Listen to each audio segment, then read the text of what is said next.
우리 민족은 복을 굉장히 많이 좋아했습니다. 옛날 같으면 숟가락에도 밥그릇에도 농에도 이불에도 복자가 쓰여 있었죠. 그래서 그런지 우리 민족은 옛날부터 오복이라 해서 5가지 복을 받아 누리면 좋겠다, 그런 소망들을 가지고 있었습니다. 첫 번째는 장수였습니다. 오래 살았으면 좋겠다, 회갑이라도 넘겼으면 좋겠다, 그런 생각들을 가지고 있었는데 장수 세상이 되었습니다. 회갑이든 칠순이든 8순 정도도 어지간하면 하지 못하는 그러한 세상, 장수의 복을 어지간하면 대부분 받아 누리고 계시구나 하는 생각이 듭니다. 두 번째 복은 재물이라고 그랬습니다. 잘 먹고 잘 살았으면 좋겠다, 그런 생각들을 가지고 있었던 것이죠. 촉은 목피나 보릿고개나 이런 일들은, 이런 이야기들은 참 가난하던 시절에 나타났었던 단어들입니다. 그런데 요즘들은 얼마나 잘 먹고 잘 사는지 모릅니다. 아침 먹고 점심 먹고, 그런데 그 사이에 반드시 간식 한번 먹고, 그리고 또 간식 먹고 저녁 먹고 야참 먹고 그렇게 합니다. 점심 식사하고 나면 그렇게 배부르게 먹었다 하는데 카페에 가서 커피 마시면서 반드시 또 빵 하나씩 이렇게 시켜서 먹는 요즘 문화들을 보면 참 잘 먹고들 산다, 그런 생각이 듭니다. 제가 우리 교회 성도들 보니까 수백억 수천억 부자는 없는데 돈이 없어서, 집이 없어서 한 데서 주무시고 오신 분은 한 분도 안 계신 것 같습니다. 집에 쌀 떨어져 가지고 밥도 굶고 오신 분도 안 계신 것 같습니다. 옛날에 비하면 참 잘 먹고 잘 사는 세상이 되었다, 1번과 2번 복은 받아 누리고 있구나 하는 생각이 듭니다. 세 번째 복을 강령이라고 그랬어요. 건강한 것, 또 마음이 평안한 것. 그러니까 몸과 마음이 평안한 것이 얼마나 복인가. 여러분들 건강하시기 때문에 여기까지 오셨습니다. 저 계단을 내려서 2발로 걸어서 여기까지 내려오신 거죠. 건강하시다는 이야기입니다. 얼굴 보니까 마음들도 많이 평안해 보이십니다. 세 번째 복도 받아 누리고 계시구나. 네 번째 복을 덕이라고 그랬습니다. 덕스럽게 사는 것. 주변에 덕스럽게 살지 못하는 사람 하나 있으면 귀신은 뭐 하나 저놈 안 잡아가고, 아우 저놈 때문에 내가 이 동네 못 살겠다, 그런 이야기들도 하는 것이고, 교회에도 꼴 보기 싫은 사람 하나 있으면 아우 내가 그놈 때문에 교회를 바꾸든가 해야지, 이런 생각이 드는 거죠. 그러고 보니까 여러분들이 교회 안 바꾸고 계속 다니는 거 보니까 우리 교회는 좋은 사람들만 모여 있는 것 같다 하는 생각이 듭니다. 근데 5번째는 고종명이라고 해서 잘 죽는 거를 얘기했어요. 밖에 나가서 돌아가시면 보통 객사했다고 그래서 자기 집에서 평안하게 잠자듯이 돌아가시는 것을 누구나 다 원하고 있는 것이죠. 저는 한 사람의 목사로서 죽음을 참 많이 보았습니다. 목사님 임종하실 것 같아요, 와서 기도해 주세요. 그러면 세상 사람들의 죽음과 신앙인의 죽음이 이렇게 다르구나 하는 것을 마지막 숨을 거두시는 순간에 저는 보았습니다. 천사들의 손에 의해서 이끌려서 올라가는 죽음이 바로 이런 죽음이구나, 저게 잘 죽는 것이구나, 저는 그런 생각이 들었던 것입니다. 아무쪼록 세상에서는 이런 5가지 복을 받아 누리며 살겠다, 그런 생각들을 가지고 있는데 여러분들이 얼마나 복을 받아 누리고 있는가 제가 검증할 수 있는 도구를 하나 알려드려 볼까요? 오늘 저녁에 집에 가시면 김치찌개든 된장찌개든 끓여서 드실 때에, 아니면 라면이라도 끓여서 드시는데 이 녀석이 끓으면서 내는 소리가 부글부글 끓으면 안 좋은 거야. 지금 집이 막 부글거리는 거야. 그런데 이 녀석이 끓는데 보글보글 끓고 있으면 복이 지금 이쪽으로 막 오는 거야. 지금 된장이든 찌개를 끓이든 라면을 끓이든 그 소리가 어떻게 들리는가에 따라서 내 심령 상태가 지금 다 드러나는 거야. 지금 부글부글 끓고 있는지 보글보글 끓고 있느니, 부디 비옵기는 보글보글 쪼기시길, 그 복을 다 받아 누리시기를 주님의 이름으로 간절히 축원합니다. 기독교는 기도의 종교입니다. 기도를 다른 말로 하면 축복이라고 합니다. 축복이라고 하는 말은 복을 빈다는 말입니다. 복을 빈다는 것은 누군가를 위해서 기도한다는 이야기인 것이고, 그 기도가 그대로 이루어졌으면 좋겠다, 그런 생각을 가지고 있는 것이죠. 성경은 이 축복이라고 하는 말과 복이라고 하는 말 어디서부터 나오는가, 그 구분을 분명히 하고 있는데, 오늘 보면 27절을 보면 그들은 이같이 내 이름으로 이스라엘 자손에게 축복할지니, 축복은 사람이 하는 거예요. 복을 비는 거야. 그랬더니 내가 그들에게, 하나님은 그들에게, 복을 비는 사람들에게 복을 주리라. 우리는 축복하는 것이고 하나님은 복을 주시는 분, 강복하시는 분이구나 하는 것을 알게 됩니다. 성경은 축복에 굉장히 많은 관심을 가지고 있습니다. 오늘 축복, 성경에 등장하는 축복 장면 몇 장면을 살펴보려고 하는데, 첫째, 이삭의 축복입니다. 창세기 27장을 읽어보면 이삭이 아들들을 앞에다 놓고 축복하는 이야기가 나오는데, 이삭의 아들은 쌍둥이 아들이었잖아요. 에서와 야곱이었습니다. 그런데 이삭이 축복하는데 좀 이상합니다. 이스라엘 전통적인 축복은 모든 자식들을 다 불러놓고 골고루 축복하는 거였어요. 야곱도 12아들 다 불러놓고 골고루 축복했고요. 모세 같은 경우도 12지파를 다 불러놓고 골고루 축복을 했습니다. 그런데 창세기 27장에 등장을 하는 이삭은 조금 이상합니다. 겨우 2아들이고 쌍둥이 아들이야. 그런데 큰아들 에서만을 축복하겠다라고 하는 것입니다. 야 에서야, 너 가서 들짐승 잡아오는데 네 동생 야곱에게 들키지 말고 몰래 잡아와라. 그리고 요리해와라. 그러면 내가 너에게 마음껏 축복하겠다. 그런 이야기를 하는 것입니다. 왜 그랬는지 모르겠습니다. 알겠습니다 하고 에서는 달려나가죠. 사실 그 말을 들었을 때 에서도 그렇게 하면 안 됩니다. 근데 쌍둥이 동생하고 같이 똑같이 축복해 주세요 아버지. 왜 나만 축복한다고 그러세요? 그랬어야 되죠. 그런데 혼자 나가서 혼자만 축복받겠다고 들짐승 잡으러 나갑니다. 그런데 그 이야기를 누가 들었어요? 부인 리브가가 들었죠. 이거 봐라. 나는 저 녀석 에서보다도 그 동생 야곱을 더 사랑하는데 왜 야곱은 내팽개치고 에서만 축복하겠다고 그랬지? 야 야곱아 이리 와봐라. 안 되겠다. 네 형이 네가 받을 축복까지 다 받아가겠다. 요리 만들어 줄 테니까 네가 들어가서 형인 것처럼 하고 네가 복을 받아야 되겠다. 그러는 거였습니다. 어머니 리브가도 좀 이상하지 않습니까? 남편 설득해야지. 그래 쌍둥이 자식인데 같이 축복하자고 그랬어야 되는 것 아니겠습니까? 그런데 결국 어떻게 됩니까? 결론은 아버지 이삭은 형을 속이고 몰래 들어온 그 야곱에게 모든 축복을 다 쏟아 부어줬고, 그리고 나중에 그 야곱이 형보다도 더 뛰어난 그런 민족을 이끌어가는 우두머리가 되었다고 말씀하고 있는 것 아닙니까? 복이라고 하는 것, 축복 빌어주는 것인데 그대로 야곱을 통해서 이루어졌다고 말씀하고 있는 것입니다. 그런데 저는 이 말씀을 묵상하면서 이런 생각이 들었어요. 제가 굉장히 많이 반성을 했습니다. 이게 이삭의 편애이고 부인의 편애인데 나도 성도들을 편애할 때가 있었구나. 누군가를 위해서 더 기도하고 누군가는 배제시킬 때가 있었던 것 같구나 하는 생각이 들어서 굉장히 반성을 했습니다. 편애하지 말고 모든 성도들을 똑같은 분량으로 사랑할 수 있는 목사가 되어야지. 저만 결단할 것이 아니라 여러분들도 자녀들 똑같이 부모님을 똑같은 분량으로 그리고 내 주변 사람들을 똑같은 분량으로 사랑하면서 편애 쪽이 아니라 넓은 사랑으로 사랑하면서 축복하면서 살아갈 수 있는 성도님들 다 되시기를 간절히 축원합니다. 두 번째 축복은 야곱의 축복입니다. 아버지 이삭으로부터 축복이라고 하는 것을 받았던 야곱이 나중에 성장해서 이제 숨을 거두기 직전인데 자식이 12명입니다. 나는 아버지처럼은 하지 말아야지. 12명의 자식을 다 불러놓고 골고루 축복을 하는 장면이 창세기 49장에 나옵니다. 12명의 아들들에게 골고루 어떻게 축복을 하는가 다 찾아볼 수는 없습니다만 그 중에 네 번째 아들인 유다를 위해서 이렇게 축복하는데 49장 10절 보니까 규는 왕들이 들고 다니는 지팡이, 자그마한 지팡이입니다. 지시봉 같은 거죠.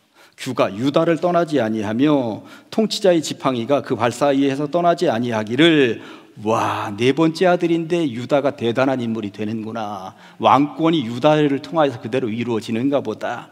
또 실로 평화의 왕이 오시기까지 이르리니 그에게 모든 백성이 복종하리로다 라고 축복을 했는데 정말 그렇게 되었습니다. 유다의 후손들이 계속 왕권을 이어갔고 다윗 왕도 유다의 후손이고 그리고 예수님도 유다 후손으로 이 땅에 오셨다라고 하는 것입니다. 결국 야곱이 네 번째 아들 유다를 축복한 그대로 되었다라고 하는 것을 기억할 때에 우리가 자식들이 어떻게 되었으면 좋겠는가? 축복하는 그 축복이 이렇게도 중요한 것입니다. 그런데 11번째 아들을 축복하는 이야기를 하나 더 해볼까요? 창세기 49장 22절 보니까 요셉은 무성한 가지 곧 샘 곁에 무성한 가지라 그 가지가 담을 넘었도다 라고 축복을 하는데 이 요셉이 얼마나 번성하는지 모릅니다. 그러다 보니까 가나안 땅에 들어갔을 때 다른 지파들에 비해서 너무나도 번성하니까 요셉 지파는 둘로 구분을 나눌 정도로 그렇게 번성하게 되었다라고 하는 것이죠. 야곱의 축복을 이리저리 살펴보고 묵상해보고 연구해보면 중요한 것은 자식들을 하나하나 불러놔놓고 골고루 축복했다는 것이고 그가 축복한 그대로 되었다는 것입니다. 이러한 것을 놓고 볼 때 가족들을 위하여 자녀들을 위하여 우리가 복을 빌면서 기도하는 것 이것을 절대 놓쳐서는 안 된다라고 하는 것입니다. 세 번째 대제사장의 축복입니다. 구약시대의 목회자를 제사장이라고 합니다. 제사장들의 으뜸을 대제사장이라고 하죠. 대제사장들은 백성들의 예배를 집례하고 그리고 무엇보다도 백성들을 축복하는 사람이었습니다. 오늘 본문이 바로 그 내용입니다. 보통은 대제사장의 축복이라고도 합니다만 대제사장이 백성들을 축복하는 매뉴얼이라고 할 수 있습니다. 24절부터 26절까지 제가 다시 한 번 더 보면 여호와는 내게 복을 주시고 너를 지키시기를 원하며 여호와는 그의 얼굴을 내게 비추사 넘겨주세요. 방송실 은혜 베푸시기를 원하며 여호와는 그 얼굴을 내게로 향하여 드사 넘겨주세요. 평강 주시기를 원하노라. 내게 복을 주시고 내게 은혜 베푸시기를, 내게 평강 주시기를 원한다. 하나님이 할 일이 이거다. 주체가 여호와는 하나님이 그렇게 하시기를 원하는데 내가 이를 위해서 중간에서 기도하겠다. 너희들이 그런 복을 받아 누리고 너희들이 그런 은혜를 받아 누리고 너희들이 그런 평강을 받아 누리기를 위해서 내가 중간에 기도하겠다라고 하는 것입니다. 그렇다면 대제사장이 백성들을 앞에다 놓고 이렇게 축복하면서 기도할다 할 때 첫 번째는 복이라고 그랬습니다. 복. 그런데 진짜 복이 무엇인가? 다시 한 번 더 24절을 보여줘 보세요. 여호와는 내게 복을 주시는데 복이 뭐냐? 너를 지키시기를 원하며 지켜주시는 게 복이구나. 하나님께서 지켜주시는 게 최고의 복이구나 라고 하는 것을 성경은 분명히 말씀하고 있는 것이죠. 성도들이 좋아하는 성경 구절이 각자 다를 수 있습니다만 시편 121편도 굉장히 성도들이 좋아하는 시편입니다. 내가 산을 향하여 눈을 들리라. 나의 도움이 어디서 올까? 나의 도움은 천지를 지으신 여호와에게서로다. 이게 1절과 2절인데 3절부터 8절까지 말씀을 보면 어떤 단어가 가장 많이 등장을 하는지 한번 보시기 바랍니다. 여호와께서 너를 실족하지 아니하게 하시며 너를 지키시는 이가 졸지 아니하시리로다. 이스라엘을 지키시는 이는 졸지도 아니하시고 주무시지도 아니하시리로다. 여호와는 너를 지키시는 이시라. 여호와께서 내 오른쪽에서 내 그늘이 되시나니 낮에 해가 너를 상하게 하지 아니하며 밤의 달도 너를 해치지 아니하리로다. 여호와께서 너를 지켜 모든 환난을 면하게 하시며 또 내 영혼을 지키시리로다. 여호와께서 너희 출입을 지금부터 영원까지 어떻게 지키시리로다. 결국 복이라고 하는 것은 지켜주심이구나. 하나님의 그 지켜주시는 복이 여러분들의 평생 늘 함께 하시기를 주님의 이름으로 간절히 축원합니다. 그런데 대제사장이 축복하며 기도하는 매뉴얼의 두 번째 포인트가 뭐였습니까? 은혜였습니다. 25절 말씀을 보면 여호와는 그의 얼굴을 내게 비추사 은혜 베푸시기를 원한다라고 하는 것입니다. 은혜의 영역이 어떤 영역입니까? 사람이 할 수 없는, 사람의 한계를 뛰어넘는 그러한 것을 은혜라고 하는 것이죠. 이스라엘 백성들이 볼 때 출애굽도 은혜였고요, 홍해를 건넌 것도 은혜였고, 광야 40년 살아남은 것도 은혜였고, 가나안 땅에 정착하면서 그 땅을 차지하게 된 것도 은혜였습니다. 사람의 힘으로 한 것 아무것도 없습니다. 사람의 한계를 뛰어넘는 하나님의 능력, 그것 가지고 가능하게 되었다. 이를 은혜라고 하는 것이죠. 우리가 구원받은 것도 은혜요, 어느 순간 우리가 가장 제일 귀회를 만난 것도 은혜요, 때로 기도하면서 내 한계를 뛰어넘는 선물을 받아 누리는 것도 은혜인 줄로 믿습니다.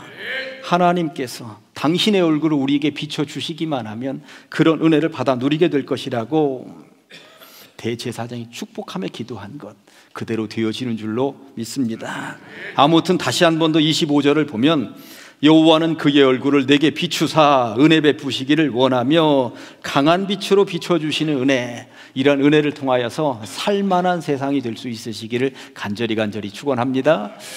세 번째, 대제사장이 축복하며 기도하는 매뉴얼 가운데 첫 번째는 복이었고, 두 번째는 은혜였고, 세 번째는 평강이라고 말씀하고 있습니다. 오늘 26절 보니까 여호와는 그 얼굴을 내게로 향하여 드사 평강 주시기를 원하노라. 세상에서는 권력이 주어지고 재물이 주어지면 그것이 평화일 것이라고 생각할 수 있습니다만, 그러한 것들이 줄 수 없는 주님만이 주실 수 있는 평화가 있습니다. 그런 평화를 마음에 장착했기 때문에 예수님 같은 경우는 풍랑이 있는 그 배에서도 두 다리 뻗고 주무실 수가 있었죠. 그런 평강을 주님이 받아 누렸기 때문에 그렇습니다. 사도 바울 같은 경우는 감옥에 갇혀서 언제 죽을지 모르는 그런 상황인데도 그는 감옥 바깥에 있는 사람들에게 기뻐하라고 말할 수 있었던 것입니다. 어떻게 그럴 수 있는가? 주님께서 주시는 평안을 이 마음에 장착했기 때문에 그럴 수 있었다라고 하는 것입니다. 결국 하나님께서 그 얼굴을 나에게, 우리에게 향하고 계시면 어떠한 어려움 가운데서도 두 다리 뻗고 주무실 수 있는 주님 주시는 평안, 이것을 장착할 수 있게 된다라고 하는 것입니다. 부디 비옵기는 그렇게 살아가시기를 간절히 축원합니다. 구약의 대제사장은 아무튼 시시때때로 백성들을 보기만 하면 축복했습니다. 복의 복을 받아 누렸으면 좋겠다. 그래서 하나님이 지켜주셨으면 좋겠다. 사람의 한계를 뛰어넘는 은혜가 당신에게 있었으면 좋겠다. 그리고 아무리 힘들고 어려워도 어떤 상황과 처지에서도 주님 주시는 평강을 받아 누렸으면 좋겠다. 그러한 복이 여러분들에게, 그런 은혜가 여러분들에게, 그런 평강이 여러분들에게 그대로 임할 수 있기를 간절히 축원합니다. 마지막으로 하나의 축복만 더 말씀을 드리고 오늘 설교를 마무리하겠습니다. 바울의 축복입니다. 고린도후서 13장 13절 말씀이 이렇습니다. 주 예수 그리스도의 은혜와 하나님의 사랑과 성령의 교통하심이 너희 무리와 함께 있을지어다. 아멘. 세 가지 포인트죠. 예수님의 은혜, 하나님의 사랑, 성령님의 교통입니다. 이 세 가지 포인트로 사도 바울은 축복했습니다. 그러니 대제사장의 축복은 구약시대의 매뉴얼 같은 축복이라면 신약시대의 축복은 사도 바울이 남겨놓은 이 매뉴얼 같은 축복을 가지고 목회자들은 예배 마칠 때에 축복 기도를 할 때 구약시대보다도 신약시대 사도 바울이 남겨놓은 축복을 근거로 해서 축복을 하게 된다는 것입니다. 예수님의 은혜가, 하나님의 사랑이, 성령님의 교통이, 이렇게 삼위일체 하나님께서 우리를 지켜주시는 것이 그대로 성도들에게 머물러 있으면 좋겠다 생각들을 가지는 것이죠. 거듭 말씀드립니다만 기독교는 기도의 종교입니다. 기도의 다른 말은 축복입니다. 축복의 좋은 점 두 가지가 있는데, 하나는 이 축복이 나 쪽이 아니라 남 쪽을 향한다는 것입니다. 축복한다라고 하는 것은 누군가를 위해서 기도한다는 말이잖아요. 누군가를 위해서 복을 빌어준다는 이야기인 거잖아요. 그러니 얼마나 아름답습니까? 나만 잘 먹고 잘 사는 것이 아니라 나의 기도에 힘입어서 누군가가 잘 먹고 잘 살았으면 좋겠다, 건강했으면 좋겠다, 잘 되었으면 좋겠다. 그러니 사랑합니다, 축복합니다 라고 하는 것은 누군가 남을 향한다라고 하는 것. 두 번째 축복이 좋은 이유는 민수기 14장 28절에서 너희 말이 내 귀에 들린 대로 내가 너희에게 행하리니, 이 말씀입니다. 말한 대로 된다라고 하는 것, 축복한 대로 된다라고 하는 것. 제가 말씀드렸잖아요. 이삭도 원래는 큰아들에게 주고 싶었지만 둘째 아들에게 축복한 그대로 야곱이 되었습니다. 야곱도 축복한 대로 다 12명의 자식들이 그대로 되었습니다. 구약시의 대제사장이 백성들을 놓고 축복하면 그대로 되는 것이고, 바울의 축복처럼 성도들을 앞에다 두고 예수 그리스도의 은혜와 하나님의 사랑과 성령의 교통이 머물러 있으면 좋겠다, 축복하면 그대로 되어지는 줄로 믿습니다. 말한 대로 된다라고 하는 것을 믿기 때문에 우리는 그대로 되었으면 좋겠습니다 하면서 아멘 하는 것 아니겠습니까? 말씀 마칩니다. 축복의 기도가 그대로 되어서 예수님의 은혜와 하나님의 사랑과 성령님의 교통교제 역사하심이 우리 가장주일교 모든 성도님들과 늘 함께 하시기를 주님의 이름으로 간절히 축원합니다. 기도하십니다. 하나님 아버지 감사합니다. 하나님께서 불러주시고 이 시간 축복을 통하여서 은혜 받게 하시니 감사합니다. 복의 복으로, 은총 위에 은총으로, 평강 위에 평강으로 되돌려 주시며 예수님의 은혜와 하나님의 사랑과 성령님의 따스한 교통교제가 늘 성도들 가운데 머물러 있게 하여 주시옵소서. 감사드리며 축복하며 예수님의 이름으로 기도합니다. 아멘.